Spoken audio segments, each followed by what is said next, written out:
¿Qué es Apocalipsis? Es la revelación de Jesucristo, de las iglesias, ¿verdad? Y el plan de Dios. La compleción, lo completo está en Apocalipsis. La cosecha, ¿no? Acá sembramos y acá vamos a cosechar. Toda cosecha se arrebata, se saca, ¿no? Sembramos papas y ¿qué se hace luego? Se saca, ¿o no? Y también está el arrebatamiento de los vencedores. Claro, ya ha habido algunos arrebatamientos en la Biblia, ¿no? Como el caso de ¿quién? De Enoch, ¿quién más? Elías, ¿verdad? Pero ya el grueso, se podría decir, está en Apocalipsis. Entonces también es un libro de esperanza. Todo el mundo pinta pues Apocalipsis como un libro de terror, de miedo, ¿no? De terremoto, de pestes, ¿no? De sellos, copas, iras, juicio. Eso es parte del plan de Dios, pero en verdad es un libro de esperanza. ¿Por qué de esperanza? Porque según nosotros Apocalipsis se va a cumplir, pero según Dios ya todo se cumplió y la victoria es nuestra. También es un libro dualista, ¿no? Porque está el anticristo en contra de Cristo, Satanás en contra de Dios, Babilonia en contra de la iglesia. Y así vamos a encontrar siempre cosas que son una contra otra. Gracias al Señor. Entonces, el versículo 1 es tremendo, ¿no? Porque ya desde el primer momento ya nos está anunciando quién va a ser revelado. Dice la revelación de Jesucristo que Dios le dio para mostrar a sus esclavos. La palabra esclavos, eso ya compartimos la vez pasada, está en plural. Lo que quiere decir que Apocalipsis no es un libro destinado solamente para los más eficientes o los más intelectuales, o solo Pablo o solo Juan, sino esclavos está en plural. ¿Amén? ¿Qué cosa quiere decir?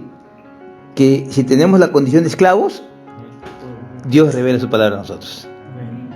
Un esclavo no tiene derechos. Un esclavo obedece a su Señor por encima de cualquiera. No está buscando agradar hombres. Entonces, Apocalipsis no es un libro, uy, caramba, no, difícil. No, es para nosotros. ¿Qué sentido tiene que Dios nos deje algo que no entendamos? ¿O no? No tiene sentido.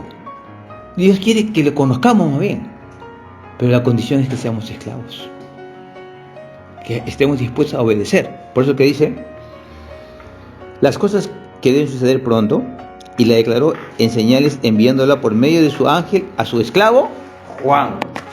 Juan dice que la razón por la cual el Señor envía es porque también es un esclavo. 2. Que ha dado testimonio de la palabra de Dios. ¿Un esclavo qué hace? Da testimonio de la palabra de Dios. No solamente habla, sino que habla y vive la palabra. Habla y vive la palabra. Entonces, lo primero es que Juan dice, ha dado testimonio. O sea, que el Señor no le va a dar su revelación a cualquiera. ¿De qué valdría que el Señor dé su revelación a cualquiera? Porque la palabra dice que no deis perlas a los cerdos. ¿Por qué? ¿Qué van a hacer? La van a pisotear, ¿o no? Así que lo que el Señor nos está mostrando no debe ser pisoteado por nosotros. Debe ser considerado. Debe ser guardado, ¿no? Debe ser apreciado. Porque el Señor no ha muerto por las puras. Así que debe ser apreciado por nosotros, ¿no? Entonces, esta revelación dice que le ha sido dada a su siervo Juan, porque su siervo Juan ha dado testimonio de la palabra de Dios. O sea, un esclavo del Señor, ¿saben qué? Conoce la palabra. ¿Qué les parece? ¿Cómo el esclavo va a obedecer si no conoce? ¿Cómo? No puede obedecer si no conoce. ¿Qué esclavo va a recibir un mandato y lo va a hacer si no conoce? No se puede, ¿no? Tiene que obedecer y tiene que conocer. Por eso que dice claramente, estamos en Apocalipsis capítulo 1, versículo 2, que ha dado testimonio de la palabra de Dios y del testimonio de Jesucristo, de todas las cosas que ha visto. Requiere que ha dado testimonio de la palabra de Dios, quiere decir que los hermanos, los esclavos tienen que conocer la palabra del Señor, y del testimonio de Jesucristo. ¿Qué cosa es el testimonio de Jesucristo? Ya compartimos la pasada, ¿no? No es decir, hace 20 años yo era delincuente, ¿no? Hace 20 años yo era ladrón, y ahora el Señor me sanó, y ahora el Señor es real. Amén. Pero acá cuando habla el testimonio de Jesucristo, ¿a qué se refiere? Se refiere a lo que está más abajito, ¿no? De todas las cosas que ha visto. En el versículo 4, leamos, nos adelantamos un poquito. Sí, estamos en un recuento, ¿ya? Para entrar, sí, 1:4. Juan a las 7 iglesias. Las iglesias son el testimonio de Jesucristo. Sin las iglesias, Cristo no puede ser dado a conocer. Quien ve la iglesia, da a Cristo a conocer. Amén. Así que es importante que el Señor levante su testimonio en cada localidad, en cada distrito. ¿Sí? Para cuando Juan recibió esta revelación, ya habían las iglesias, ¿o no, Horacio? Ya habían. Pablo ya había ido por toda Asia. Ya eran viejos. Y estaban constituidas. Y no solamente habían 7 iglesias en Asia, había más iglesias. Pero específicamente, esta carta fue dirigida a 7 iglesias. Luego vamos a hablar de esto, ¿no? Pero el punto es este: que Dios le va a revelar a sus esclavos. Uno, que dan testimonio de la palabra del Señor, que conocen la palabra. Y 2, del testimonio de Jesucristo, ¿verdad? O sea, Apocalipsis y toda la Biblia está para nosotros, si somos esclavos. No es privilegio de algunos hermanos. Todos necesitamos conocer Apocalipsis y necesitamos conocer toda la Biblia, porque ha sido destinada para nosotros. Amén. La herencia que un padre le deja, ¿a quién le deja? A sus hijos, ¿o no? O sea, la condición para la herencia, primero, es ser hijo. Y segundo, es ser un hijo maduro. Hay 2 palabras en griego, huios y tecno. La palabra tecno se refiere a los hijos que son inmaduros, a los niños, tecno. Y la palabra huios se refiere a los hijos que son maduros. Y la palabra dice de que cuando un heredero es niño, en nada difiere del esclavo. Aunque es dueño, no tiene cómo ejercer sus derechos. Está bajo la autoridad. ¿Cierto? Está bajo el paracleto, la autoridad de terceros, el ayo, la ley, ¿no? Así que nos conviene a nosotros crecer en vida, espiritualmente, para poder disfrutar de lo que el Padre tiene para nosotros. En derecho hay un albacea, ¿no? Que es el hombre, la persona que se encarga de cuidar esos bienes hasta que el hijo crezca. Así que gracias a Dios que el Señor quiere que crezcamos, para que heredemos todo lo que Él nos dio, ¿no? Amén. Esta revelación es para nosotros. Necesitamos crecer y madurar, ¿no? ¿Qué dice el versículo 3? Leamos todos, por favor. Bien. Bienaventurado. Sí, leamos todos. Bienaventurado el que lee, los que oyen las palabras de esta profecía y guarda las cosas en ella escritas, porque el tiempo está cerca. Amén. Esto ya hemos compartido, estamos haciendo un pequeño recuento, ¿no? Bienaventurado el que lee está en singular, porque datos estadísticos muestran que hace 2000 años, en esta zona de Medio Oriente, el grado de analfabetismo era del 90 al 95%. ¿Qué cosa quiere decir? Que de 10 personas posiblemente uno hablaba, o uno sabía leer, los demás no, ¿no? Entonces, por eso está en singular. Bienaventurado el que lee, porque no todos podían leer, no sabían leer.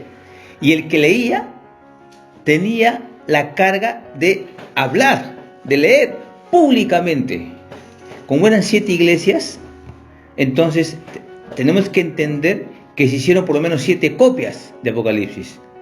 Porque si tendría que enviar una carta acá, leerla y luego recién enviar a la otra, ¿cuánto hubiera demorado? Entonces se entiende de que por lo menos habían 7 copias de Apocalipsis, ¿no? Que tenían que ser leídas. Bien leídas para que sean bien entendidas. Luego que dice, bienaventurado los que oyen las palabras. Plural. Claro, ¿no? Leer es singular, ¿no? Y oír en plural, ¿no? Era una bienaventuranza poder leer y también poder oír. Porque en medio de toda la persecución del Imperio Romano, era difícil que los hermanos se reúnan. Se escondían, estaban bajo persecución. Así que leer ya era realmente algo tremendo, ¿no? Y oír también. Ustedes imaginan que en esta época que vivimos, en este país que estamos, tenemos la libertad de leer y de oír. Pero lamentablemente la gente no está leyendo, ni hermanos leen, ni están escuchando la palabra del Señor. La pregunta es, si el Señor dice que bienaventurado el que lee, ¿verdad? Y los que oyen, la palabra bienaventurado quiere decir felices, dichosos. Y si cambiamos al revés y decimos, si bienaventurado es el que lee, ¿qué será el que no lee? Infeliz. Infeliz, desdichado. Porque pudiendo leer, no lo está haciendo. Dios, Israelito, te ha dado la gracia de poder leer. ¿Sabes que hace 70, 80 años atrás, los papás nuestros no sabían, nuestros abuelos, algunos abuelos no sabían leer? Sí, yo todavía llegué a conocer gente que no sabía leer. Y si vamos a la Puna, en las partes altas de la sierra peruana, hay mucha gente que no sabe leer hasta el día de hoy. O sea, saber leer es una bienaventuranza. Y el que no lee es un desdichado. Por eso acá dice, dentro hay que leer, singular, los que oyen y los que guardan, ¿no? Que dice, las cosas en ella escritas. ¿Por qué? Porque el tiempo está cerca. O sea, no solamente es bienaventurado el que lee y los que oyen, sino los que guardan. La palabra es para leerla, ¿para qué? Para oírla y para guardarla. ¿Qué cosa es guardar? Si yo, por ejemplo, cojo estos lentes y los pongo adentro, ¿qué estoy haciendo? Es guardando, ¿no? ¿O no? Eso es guardar. ¿Pero qué cosa es guardar? Es obedecer. Es cumplir. Eso es guardar, ¿no? Si no obedecemos al Señor, si no leemos la palabra y no la vivimos en nuestra experiencia, entonces no podemos ser bienaventurados, felices. ¿Qué dice el versículo 4? Juan a las 7 iglesias que están en Asia. Gracia y paz a vosotros. ¿Ustedes se acuerdan quién decía gracia y paz en la Biblia? Siempre Pablo. ¿Sí? Así es. Entonces, acá ya vemos un lenguaje epistolar. ¿Qué cosa quiere decir lenguaje epistolar? Quiere decir epístolas, cartas, ¿no? O sea que Apocalipsis no fue escrito para que sea leído como un libro, sino como si fuera una carta. Dígame una cosa, ¿qué es más personal? ¿Un libro o una carta? Una carta. O sea que el Señor nos está enviando Apocalipsis de manera muy personal. ¿Qué tal? Y si es personal, quiere decir que es para ti. No es para ti, ¿no? Muy personal. Porque la carta siempre es más personal, ¿no? Por eso que ese lenguaje que Juan usa ya es un lenguaje que Juan ya conocía. Porque en las cartas de Pablo, siempre Pablo dice gracia y paz a vosotros. ¿Verdad o no? Wow. ¿Qué más dice? De parte de aquel que es y que era y que ha de venir, y de los 7 espíritus que están delante de su trono. 5. Y de Jesucristo el testigo fiel, el primogénito entre los muertos y el soberano de los reyes de la tierra, al que nos ama y nos liberó de nuestros pecados con su sangre. ¿Qué cosa vimos la vez pasada en estos 2 versículos? ¿Te acuerdas? ¿Qué cosa vimos en estos 2 versículos? ¿Quién se acuerda? ¿Ya? ¿Qué más vimos? Ajá. El Padre, el Espíritu y el Hijo, ¿no? En el versículo 4 dice, aquel que es y que era y que ha de venir es el Padre. Y de los 7 espíritus es el Espíritu. Pero ya sabemos que no son 7, de manera que podemos contarlos, sino es 7 veces intensificado. Debido a la degradación que hay hoy día, o sea, la maldad ha aumentado. ¿Qué necesitamos? Más Espíritu, más del Espíritu. Por eso que es 7 espíritus, ¿no? ¿Y qué más dice? Y de Jesucristo, ¿no? Entonces vemos el dispensar del Dios triuno. Quisiera que por unos segundos ustedes noten, por favor, el versículo 4, la siguiente expresión y me digan qué cosa pueden ver. Cuando dice aquel que es y queda y que ha de venir. Por favor, cualquiera de ustedes puede decirme qué es lo que entiende en ese capítulo. Ahí hay pasado, presente y futuro, ¿no? A ver, pasado, presente y futuro. Ok, ¿algo más, Aarón? Que Él siempre es. Que Él siempre es. Amén. Le Es eterno, servirá. ¿no? Que es perpetuo, ¿qué más? Eterno. Eterno. Yo soy el que soy. Ya, eso es todo de manera superficial. El alfa y Ahora el miren el versículo otra vez. Mírenlo por favor y analícenlo. ¿Solo ese? que es una sola persona. Ok. ¿Ya lo vieron o todavía? ¿Lo vieron o no? ¿Solo el 4 dijo? Sí, solamente esta expresión, aquel que es y queda y que ha de venir. ¿Qué notan ustedes ahí? Esto que es nuestro todo. Nuestro todo. ¿Algo más? ¿El tiempo? ¿Tiempo? A ver. ¿Qué significa esto? ¿Padre? El Padre. ¿Todo el tiempo? Ok. ¿Algo más? Amén. Recuerden que tenemos que escudriñar. Es rebuscar, mirar. Acuérdense siempre los tiempos, los verbos. Acuérdense siempre el Dios triuno, porque ahí está el secreto de entender la palabra. ¿Dios triuno? Dios triuno, claro, pero ¿qué más? Es que si no lo lees, no lo vas a entender. Léelo, míralo. Míralo. No lo pienses. Míralo.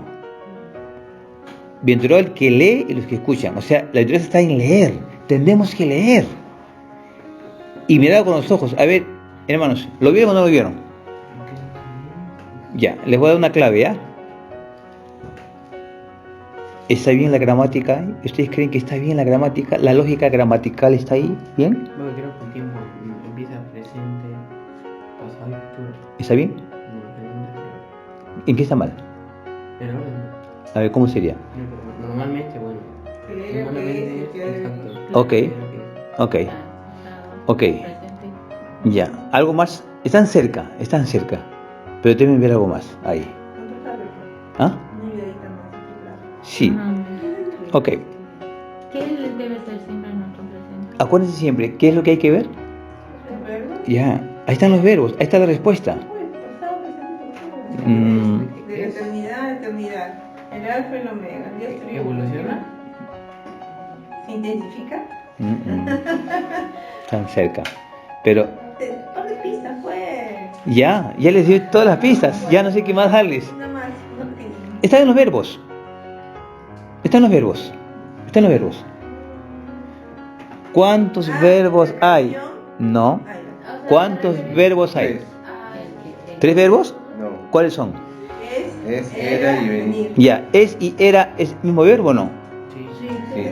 Uno en pasado y uno en futuro. Acá no debería decir aquel que es y que era y que ha de ser o que será. Así. ¿Dice eso? No. Ahí está. ¿Qué dice ahí? Venir. Cambió el verbo. Cambió el verbo, mi querido Moncheri, ¿no? Cambió el verbo. Porque la lógica es esta, ¿no?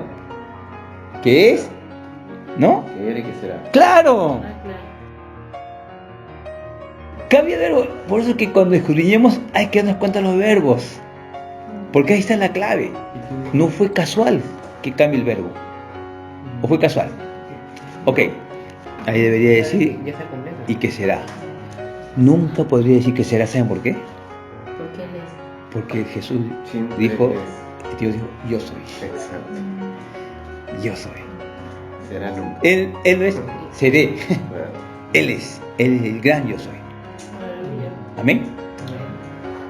Pero si dice algo, que va a venir. ¿O no? Y se refiere al Padre.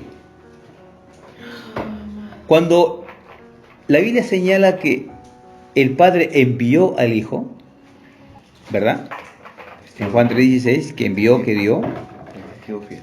Vino el Hijo por el Espíritu con el Padre. No es un juego de palabras, ¿ah? Porque vino Jesús por el Espíritu, que fue engendrado por el Espíritu, pero vino con el Padre, porque él decía que me ve a mí, ve al Padre. ¿Sí o no? Pero en su segunda venida, ¿verdad o no? Viene el Señor. ¿Quién más viene? El Padre, ¿no? Porque esto se refiere al Padre. ¿Sí? Y nos está diciendo algo muy importante, ¿no? Jesús es Dios. Jesús es el Padre. Y rápidamente, en vez que vaya ahí el Hijo, porque el orden siempre ha sido así, Padre, Hijo y Espíritu, pero acá está el Espíritu, ¿verdad o no? Vamos a leer Isaías capítulo 11. 11, versículo 1 y 2. ¿Qué es lo que dice? A ver, ¿cuántos espíritus había en Apocalipsis? 7 espíritus, ¿no? ¿Y acá cuántos espíritus hay? Ah, ¿cierto? 7. Espíritu de Jehová, sabiduría, van 2, entendimiento 3, espíritu de consejo 4, de poder 5, espíritu de conocimiento 6 y de temor de Jehová 7. ¿Ahí está? Necesitamos al espíritu 7 veces intensificado en nosotros para poder vivir en esta época aquí. Si no, es imposible vivir. Y el Señor ha permitido que nosotros nazcamos este tiempo para que podamos experimentar, ¿no?, esta intensificación del espíritu. A veces es complicado, a veces es difícil entender que todas las cosas cooperan para bien, porque tenemos todavía una humanidad en nosotros. Pero hermanos, bajo la soberanía del Señor, todo coopera para bien. Todo, hasta nuestras torpezas, cooperan para bien. Entonces, en Apocalipsis, vamos a volver a Apocalipsis para no perdernos. Apocalipsis. Muchos de nosotros nunca le vamos a dar valor a ciertas cosas hasta el día en que el Señor realmente trate con nosotros. Acá dice: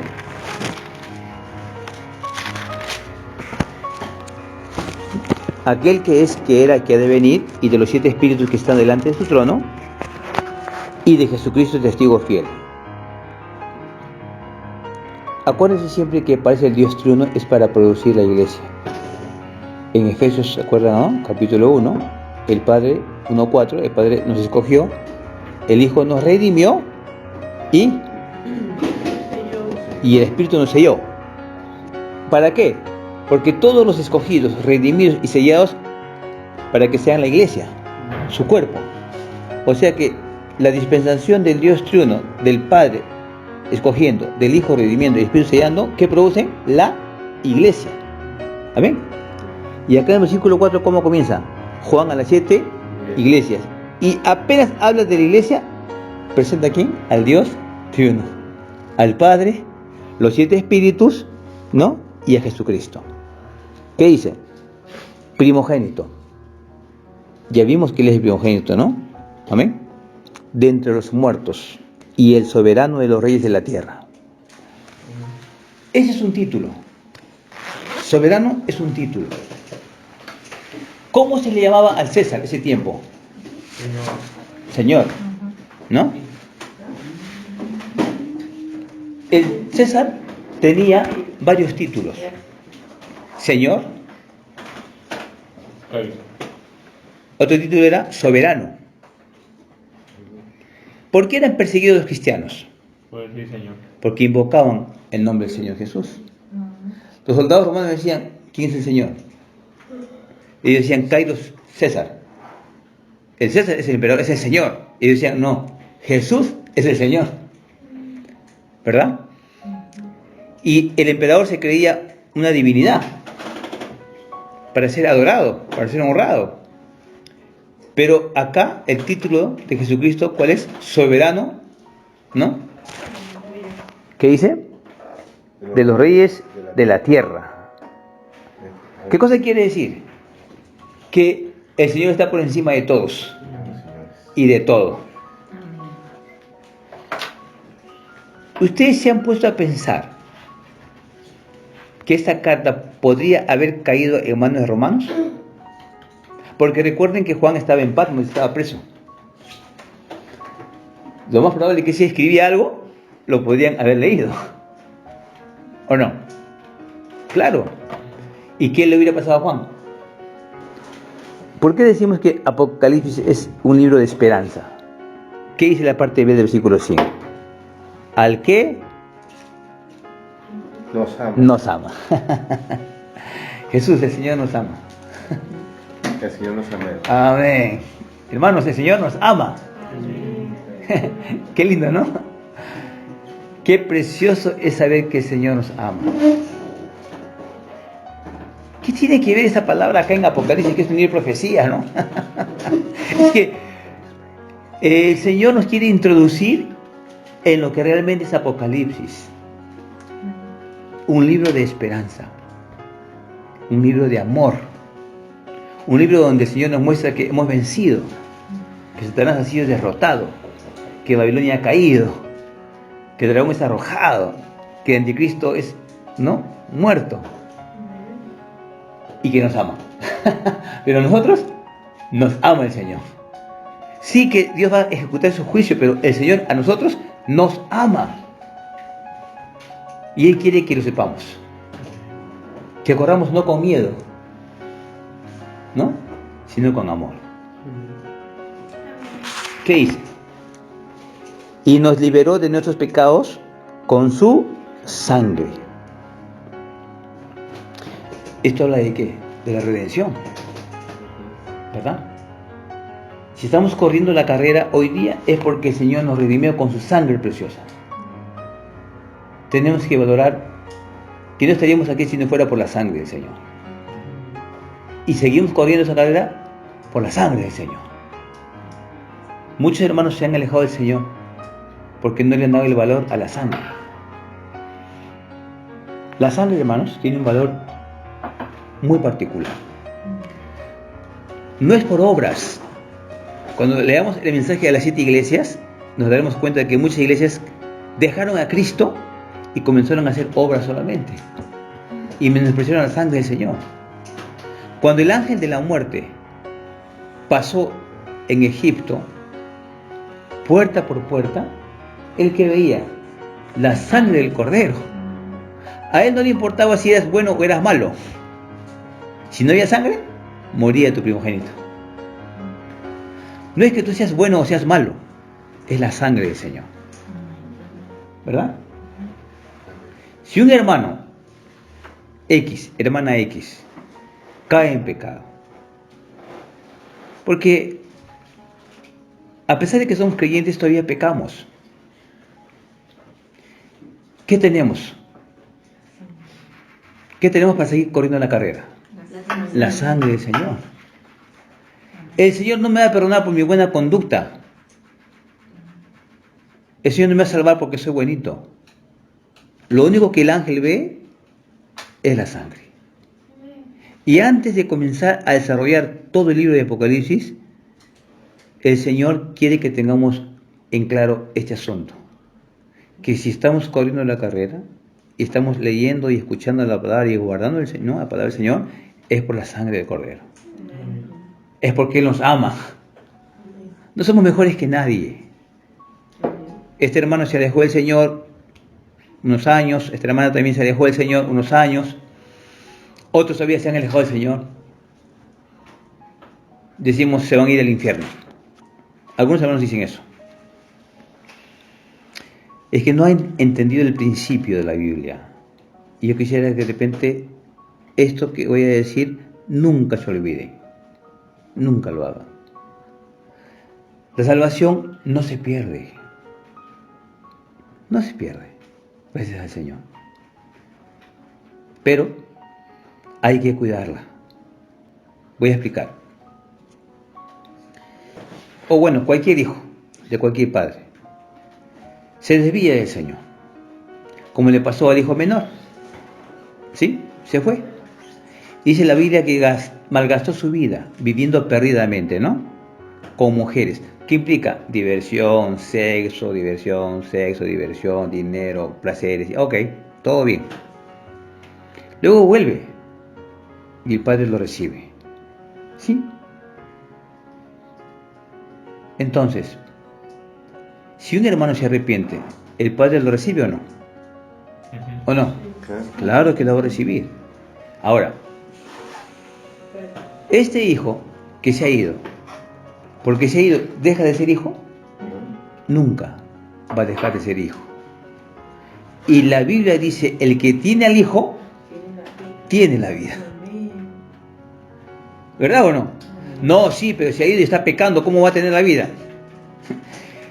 Acá este muchacho tiene mi ADN, ¿o no? Este hijo puede hacer muchas cosas negativas, ¿o no? Pero nunca dejará de ser mi hijo. Ni porque él me diga, a partir de ahora no eres mi padre. Ni por eso. Uno puede dejar de ser marido de una mujer, pero nunca el hijo dejará de ser hijo. Porque la vida del marido no está en la mujer, pero sí está en el hijo. ¿Qué tal? Es una base bíblica tremenda. Pero no voy a enfatizar ese tema porque no es el tema. Pero, ¿por qué me alienta esto a mí?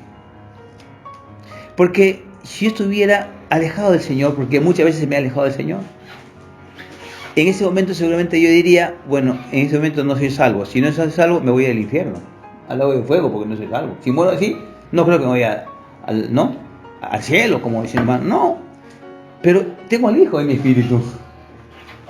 Tengo al Señor en mi espíritu. Y dice la palabra, el que se une al Señor, un espíritu es con Él. O sea, es como que combinas el limón con el agua y le das vuelta. A ver, sepáralo. No sé si la ciencia habla de eso, ¿no? No lo sé. Pero es indivisible. Una vez que el Señor entra, no se va. Amén. Ahora, que luego este hijo sea castigado es otra cosa. ¿Verdad o no? Claro. Por eso que existe el milenio. En el milenio, los que se han preparado, las vírgenes sensatas, van a estar gobernando, reinando. Pero los que no, van a estar obedeciendo. Los que no aprendieron en 50, 60, 70, 80 años, lo van a tener que aprender en 1000 años. Yo no quiero eso. Ustedes tampoco, ¿verdad o no? Si ya la vida humana es pesada, ¿no? Con los años que tenemos, imagínense después. Pero aún así, bendito sea el Señor, que Él honra su palabra. El que tiene al Hijo, tiene la vida. Por eso que antes de comenzar a desarrollar las iglesias, el Señor muestra claramente, primero, Él nos ama. Y dice, y nos liberó. No dice, les voy a liberar. Porque la paga del pecado es la muerte. Lo que dice, nos liberó ya. El día que Jesús murió, ya nos liberó. ¿Verdad? De nuestros pecados con su sangre. Coma. Dice, e hizo de nosotros ¿qué dice? Reino. O sea, ¿qué nos ha salvado? O sea, ¿para qué? Para que reinemos con Él. ¿Saben en qué etapa estamos ahorita? Estamos en la etapa de ser entrenados para reinar. El príncipe William, hijo de Carlos y Diana, en Inglaterra, por ejemplo, sabe creo que 8 o 13 idiomas. Él no vive como todos los demás. Él está siendo entrenado para que un día asuma el reino. ¿Verdad o no? O sea, uno que va a reinar no puede vivir como todos los demás. ¿Por qué? Porque vas a reinar, pues. Entonces, apenas el Señor nos introduce en que el Dios tuyo se dispensa y que por la sangre del Señor estamos aquí y Él nos ama, dice, ¿saben qué? Yo quiero que ustedes sean reyes. Aquí, yo no lo digo, dice, e hizo de nosotros un reino, sacerdotes. ¿Por qué el Señor combina reino y sacerdocio? El reino es entendible, ¿no?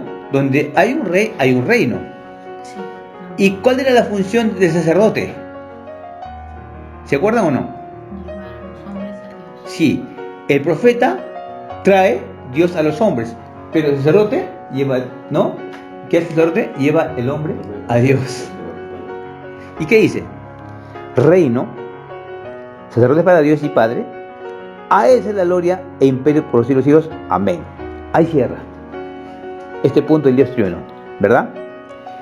Y luego ya comienza a hablar de qué? De la venida del Señor. Pero aquí lo dejamos. Amén.